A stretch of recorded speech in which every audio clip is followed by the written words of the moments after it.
တွင်ပြန်ဝဲခံစားချက်ငါလေးပွေးဖက်ငိမ့်တဲ့အလွန်တိတ်ဆိတ်ခဲ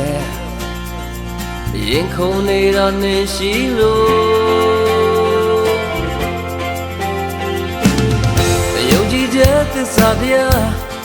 ဟောပြလို့အနာဂတ်ခီးဆုံးတိုင်းမို့ဒါအရေးကြီးဆုံးဘူပင်စရာတွေမေးထားလားခဏဆုံးအိမ်ပဲတွေ့လေ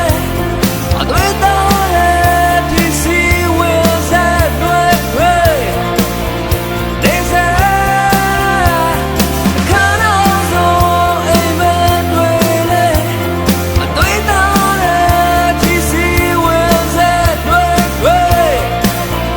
နေစားအချင်းနဲ့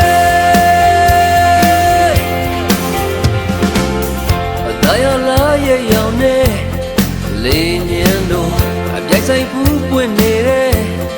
အိုပန်းလေးများကဘူလုံးနေသလိုငါလွမ်းစေအယုံကြည်ချက်သစ္စာတရားအဖို့ပြလို့အနာဂတ်ကြီးဆုံးတိုင်းမို့